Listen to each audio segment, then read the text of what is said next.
Right, let's talk about climate change. I know, it's the global equivalent of that weird noise your car is making. You know you should get it checked out, but you'd rather just turn up the radio and hope it goes away.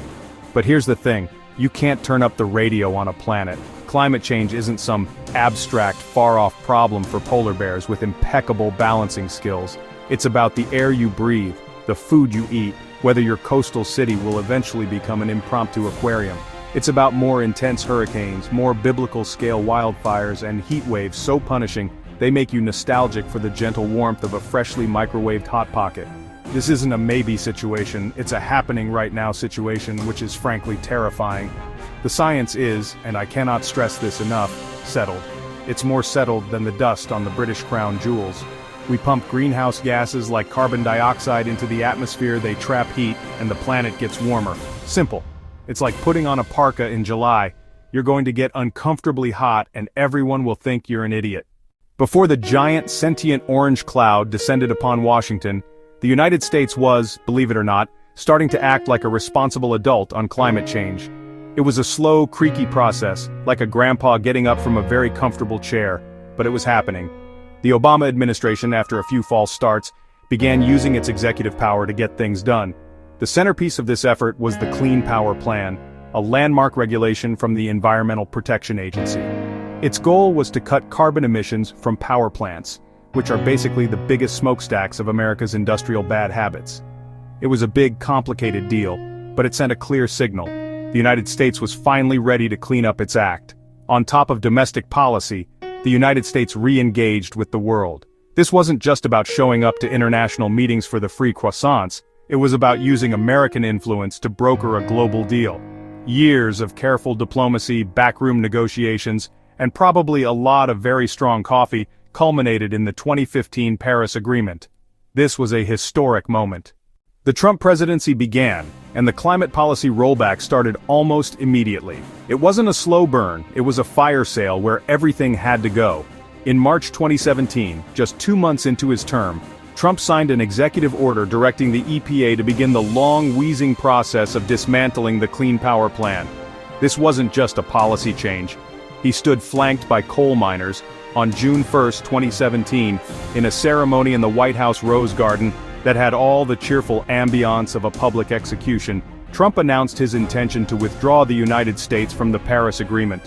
He claimed the deal was draconian and unfair to America, making the United States one of only 3 countries on the entire planet to reject the pact, alongside Syria and Nicaragua. The international condemnation was swift and furious. It was a relentless 4-year game of regulatory whack-a-mole. In August 2018, the administration announced its plan to freeze fuel efficiency standards for cars and trucks. By September 2019, they were gutting rules designed to limit methane leaks. All told, the Trump administration initiated the rollback of over 100 environmental rules. So why? Why do all this? The official reasoning, repeated ad nauseum at rallies and in press briefings, was all about the economy. President Trump framed climate action as a direct threat to American jobs and economic prosperity. The Paris Agreement, in his telling, wasn't a global pact to save the planet. It was a conspiracy by other countries to hamstring the United States economy. He painted a picture of draconian financial and economic burdens imposed by regulations. This argument was wrapped in the language of American energy dominance: oil reserves, gas reserves, coal reserves.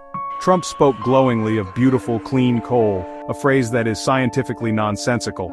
It's like talking about healthy, nutritious cyanide. Underpinning all of this was a deep-seated skepticism of climate science itself, which often veered into outright denial. By championing coal and oil, he was delivering for a key constituency. The rollbacks were red meat for his supporters, tangible proof that he was keeping his promise to dismantle the so-called deep state and put America first. The effects of these policies were immediate and far-reaching. Domestically, the rollbacks created a chaotic regulatory landscape. States like California sued the federal government. More importantly, the administration's actions were projected to lead to a significant increase in U.S. greenhouse gas emissions. A study by the Rhodium Group estimated that by 2035, that's not a rounding error. That's a massive, planet-warming chunk of pollution. Internationally, the damage was just as severe. When the U.S., the world's most powerful and historically largest emitter, walked away, but it critically weakened it. It gave other reluctant countries like Brazil and Australia political cover to slow-walk commitments. So what happened next? Joe Biden was elected, and on his first day, he signed to rejoin the Paris Agreement. He has worked to reverse many of Trump's rollbacks.